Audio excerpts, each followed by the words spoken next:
अभी आदरणीय श्री विश्वनाथ घोष जी जो अंग्रेजी के हमारे बहुत ही श्रेष्ठ अध्यापक हैं, वो उन कुछ बच्चों को आमंत्रित करेंगे जिन्होंने अलग अलग प्रतियोगिताओं में श्रेष्ठ स्थान अर्जित किया है, विशेष गौरव पुरस्कार जिन्होंने प्राप्त किया है। ऐसे हम सब में बहुत सामर्थ्य है और उस सामर्थ्य को निरंतर बढ़ाते जाना है। और मैंने बार बार कहा है, हमें नॉलेज में रहना है नंबर, और हेल्थ एंड फिटनेस में भी नंबर, कैरेक्टर में भी नंबर, डिसिप्लिन में भी नंबर, और जब हम नंबर होंगे तो हमारा कंट्री होगा नंबर। और भगवान ने हमें नंबर 1 होने का सामर्थ्य एक जैसा दिया हुआ है। भगवान ने कोई हमारे साथ में पक्षपात, जो शक्ति जो सामर्थ्य पॉलिटिकल फील्ड में, सोशल फील्ड में, इकोनॉमिक फील्ड में, साइंटिफिक फील्ड में, डिफरेंट एस्पेक्ट्स हैं हमारी लाइफ के। कुछ लोग राजनीति में शिखर पर हैं, कुछ लोग समाज में, अध्यात्म में, कुछ लोग व्यापार में, कुछ लोग शिक्षा में, चिकित्सा में, अनुसंधान में, कुछ लोग कला में, संगीत में, साहित्य में, नृत्य में, डिफरेंट फील्ड में डिफरेंट लोग पूरे वर्ल्ड में उनको बोला जाता है ये लोग आइकॉन हैं, ये लोग रोल मॉडल हैं, ये लोग बड़े ग्रेट हैं।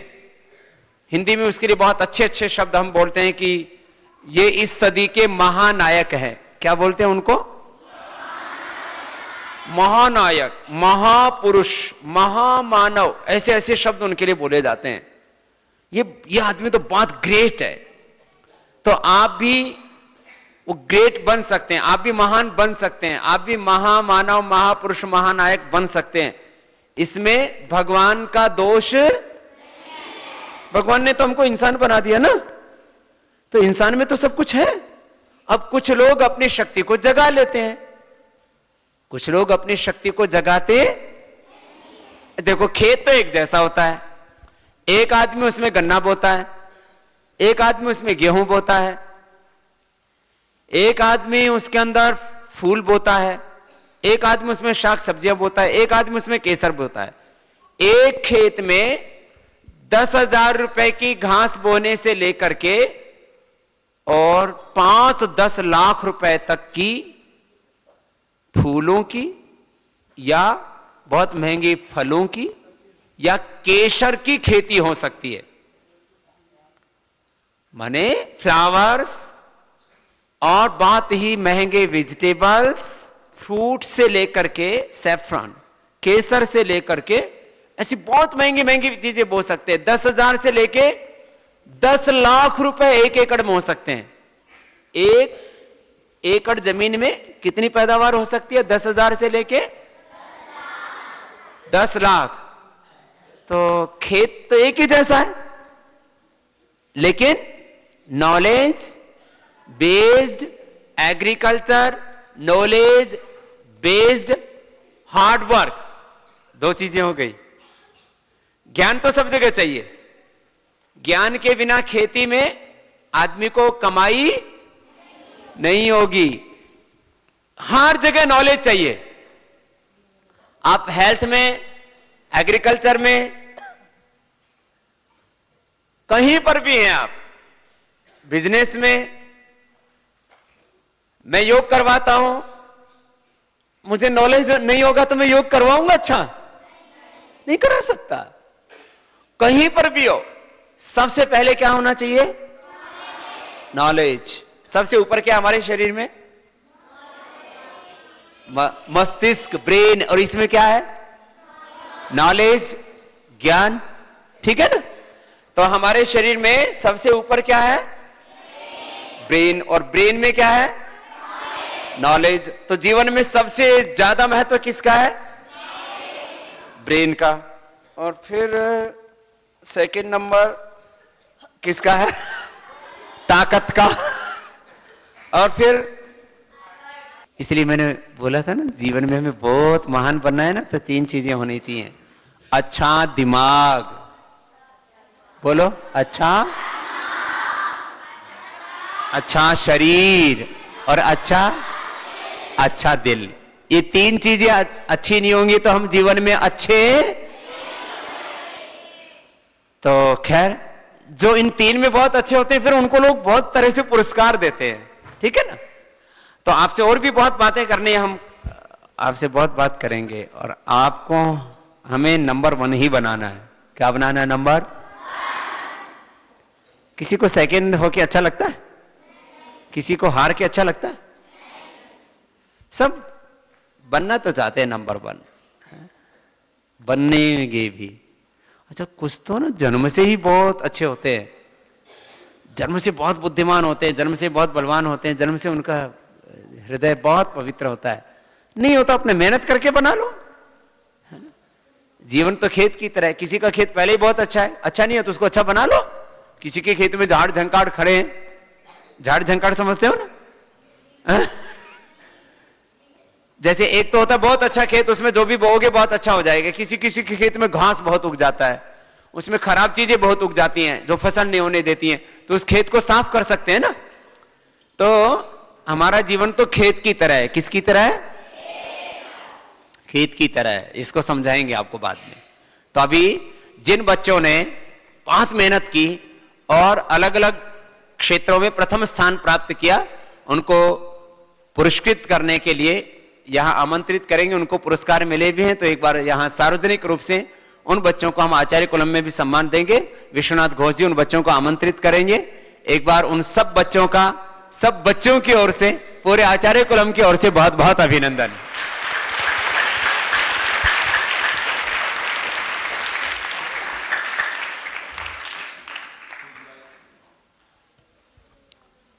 With my pranam to Param Pujya Swamiji and my honor and pranam to the divine presence of Shraddha Acharya Sri, I would like to greet you all today here in this hall. There is a good saying, sky is the limit. But here I would like to say, sky is not the limit when it comes to the students of Acharya Kulam.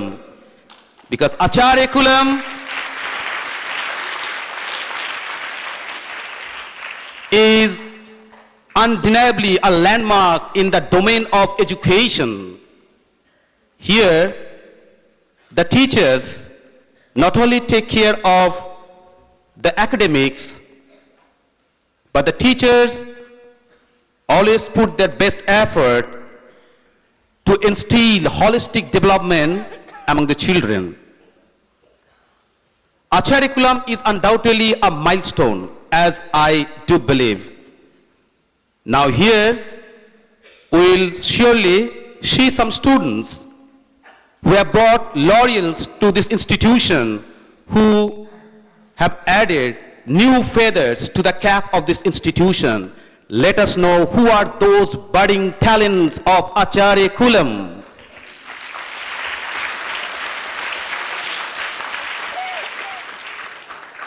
If you think you are beaten, you are.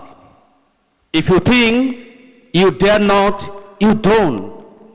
If you think you like to win, but think you cannot, it's almost a sin you own. If you think you will lose, you are lost.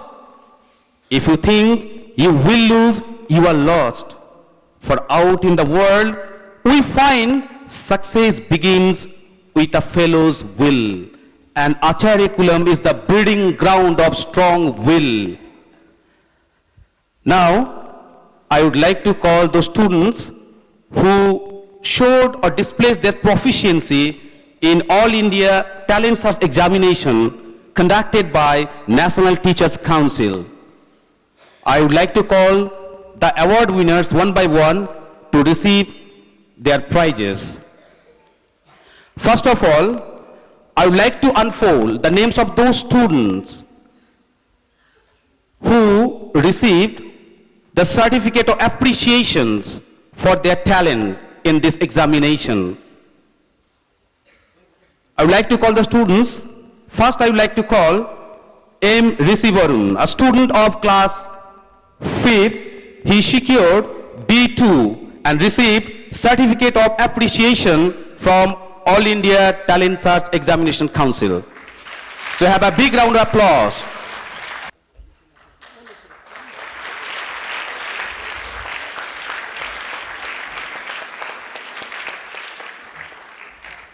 Next to come is Prathamesh of class 5B. He has secured B2. Next to come is Sagar Gupta of class 5B. He has secured C2 grade in talent search examination and received Certificate of Appreciation. Next to come is Saurabh Kumar of 5th. He has secured B2 grade and received Certificate of Appreciation. Next to come is Sunny Kumar. He is a student of class 5B and he secured B2 grade in this talent search examination. Next to come is Rhythm Patel. He also secured B2 grade. He is a student of class 5B and he secured a Certificate of Excellence. Next to come is Utkarsh Rajan. He is a student of class 5th and secured B2 and received Certificate of Excellence. Next to come is Ankit Kumar of class 7. He has secured C2 grade and received Certificate of Appreciation. And finally, in this group, we find Harshvardhan. He also secured B2 grade. He is a student of class 7 and received the Certificate of Appreciation. Now, I would like to announce those award winners who received gold medals and secured uplifted grade. First of all, I would like to call on the stage Arman Gupta. He is a student of class 5th and he secured B1 grade and he received gold medal along with a resource book. Have a big round of applause for this budding talent.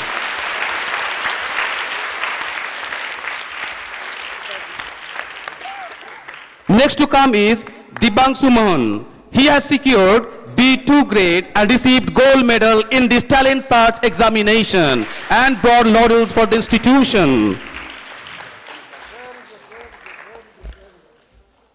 And finally, Srijan Sai. He is from class 7, secured B2 in this talent search examination and he received gold medal.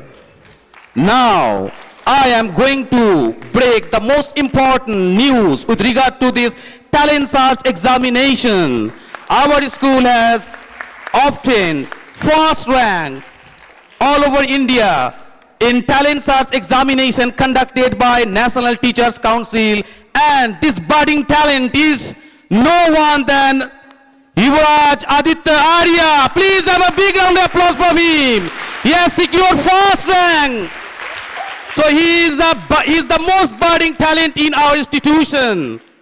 He received several awards. It consists of a gold medal, laptop computer, memento and certificate. It's the promising talent of our institution, really. He has upheld the prestige of our institution to such a domain. That's why I told you in the very beginning that sky is not the limit when it comes to the students of Acharya Kulam. Even the sky becomes limited to them. And the last one is, there is a award for our Vice Principal Sir for conducting this talent examination successfully. They have sent an award for him. I also request Param Pujya Swamiji to award him. Thank you. With this, we have come to the end of this prize distribution ceremony. Thank you all once again. तो एक बार विश्वनाथ घोष जी को भी बहुत बहुत अभिनंदन है.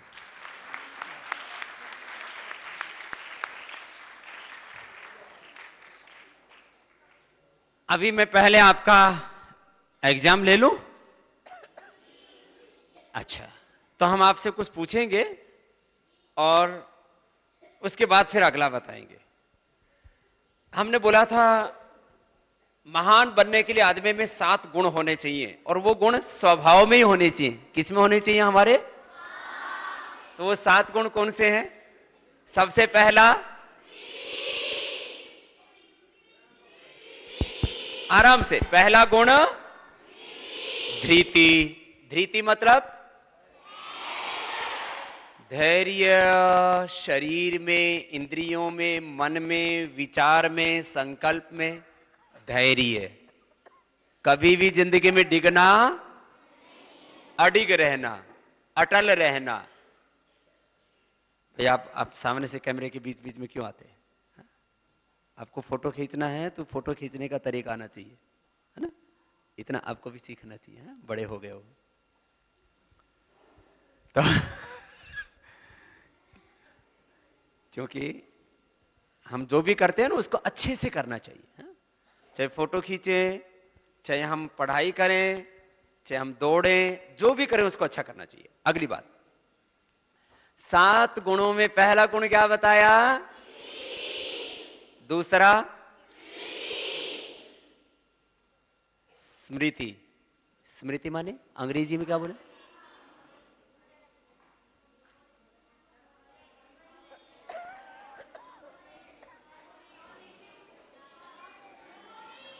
Memory.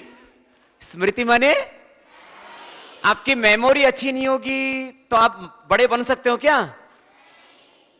Memory बहुत sharp होनी चाहिए। ग्रैस्पिंग पावर बहुत शार्प होनी चाहिए और स्मृति ऐसी होनी चाहिए कि फिर ऐसा नहीं कि एक बार याद किया और फिर भूल गए पहले याद किया फिर डिलीट हो गया, ऐसा नहीं होना चाहिए। तो दूसरा गुण क्या बताया था? स्मृति। किसी की बहुत तेज होती है, नहीं तेज हो तो तेज कर लो, है? हमने 2 बातें बताई थी ना, या तो आपके स्वभाव में होनी चाहिए गुण, नहीं है तो मेहनत करके इनको अपने स्वभाव बना लो ऐसा। तीसरा गुण क्या बताया था? प्रतिभा। चौथा गुण पुरुषार्थ। ये तीसरी चौथी चीज भी बड़ी जबरदस्त है, प्रतिभा। एक बात कहने से सैकड़ों बात उसके समझ में आ जाए, इतना तेज मस्तिष्क होना चाहिए। फिर चौथा गुण बताया पुरुषार्थ। पुरुषार्थ स्वभाव में होना चाहिए। हमें दूसरों को नहीं कहना पड़े बेटा उठ जाओ, बेटा पढ़ लो, मेहनत कर लो, ऐसा दूसरों को नहीं कहना पड़े। खुद हम इतनी मेहनत करें कि दूसरे हमको ये बोले बेटा इतना पढ़ते हो, थोड़ा आराम भी तो कर लो, थोड़ा सो भी तो लो, थोड़ा रिलैक्स हो जाओ। ज्यादातर बच्चों को क्या कहना पड़ता है? पढ़ लो, उठ जाओ, टीवी मत देखो, समय खराब मत करो, ऐसा नहीं बोलना पड़े। हमारे नेचर में पुरुषार्थ होना चाहिए। क्या होना चाहिए? 5वीं बात पराक्रम।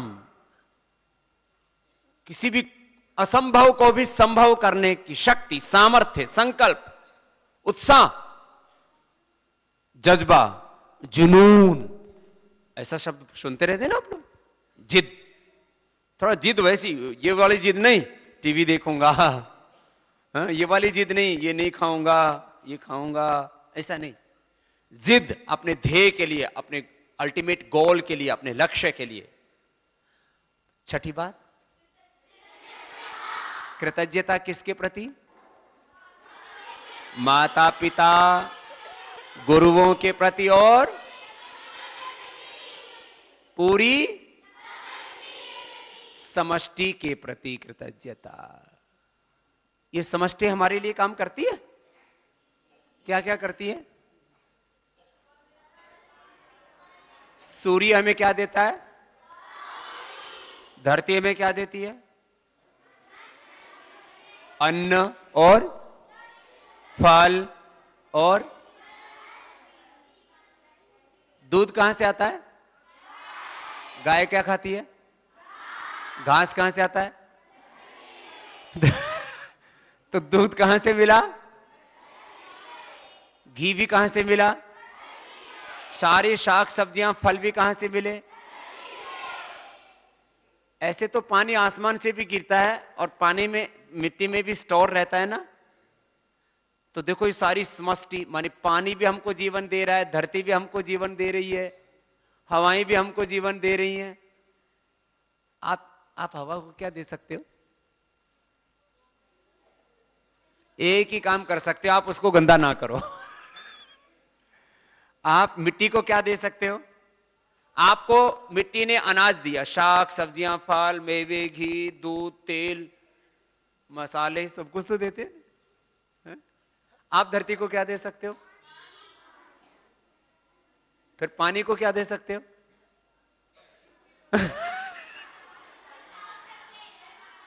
आप अच्छा धरती को पानी कहां दिया? आप तो पानी तो फसलों को देते हो, पौधे को देते हो। आपको ऐसा लगता है कि मिट्टी पानी पी रही है, मिट्टी पानी उस पानी को कोई और पीता है। खैर पेड़ पौधे शाक सब्जियां फल हैं ये आदि जो दार पेड़ आदि है। खैर तो ये धरती हमारे लिए कितना। आप सूरज को क्या दे सकते हो बताओ? अर्घ्य देते हैं, तो अर्घ्य देने से सूर्य प्रसन्न हो जाता है। अर्घ्य जो सूर्य को आप देते हो तो उससे भी उस सूर्य को अर्घ्य देते हैं ना ऐसे, तो उसमें से भी किरणें आती हैं, आपकी आंखों को लगती हैं, आपके शरीर को लगती है, उससे आपको आरोग्य मिलता है। हम हमारे लिए सब कुछ कर रहे हैं, ये पृथ्वी ये चंद्रमा ये धरती ये पेड़ पौधे ये सारे जीव जंतु हमारे लिए करें। तो सबके प्रति क्या होना चाहिए हमारे भीतर? कृतज्ञता का भाव। क्या होना चाहिए? कृतज्ञता का मतलब क्या होता है? किसी के किए हुए उपकार को मानना। माता पिता हम पर उपकार नहीं करते क्या? गुरुजन हम पर उपकार नहीं करते क्या? तो फिर उनके प्रति हमें क्या रखना चाहिए? कृतज्ञता का भाव। अच्छा सातवीं बात क्या बताई थी? सत्यनिष्ठा का क्या मतलब होता है? सत्य बोलना और सच बोलना और सच के रास्ते पर ही। बताओ झूठ बोलते हैं कि नहीं बोलते लोग? कुछ लोग बोलते हैं ना, सब तो नहीं बोलते, कुछ लोग बोलते हैं ना। एक बात आपको बताता हूं, पूरी दुनिया में लोग झूठ बोलना अच्छा नहीं मानते हैं। हमारे जो है डॉलर बनियान एक बहुत बड़ा ब्रांड है, उसके मालिक हैं हमारे दीनदयाल गुप्ता जी। एक बार इनका भी सबकी ओर से बहुत बहुत अभिनंदन है। अपने वैदिक धर्म आर्य समाज के प्रति भी बहुत निष्ठा है। देखो अलग अलग क्षेत्रों में लोग काम करते हैं ना, तो अपनी मेहनत करके बहुत प्रतिष्ठा पाते हैं। आर्थिक दृष्टि से, सामाजिक दृष्टि से, धार्मिक दृष्टि से, आध्यात्मिक दृष्टि से। तो हमारे दीनदयाल गुप्ता जी भी एक ऐसे ही व्यक्ति हैं जिन्होंने अलग अलग क्षेत्रों में बहुत सेवा की है।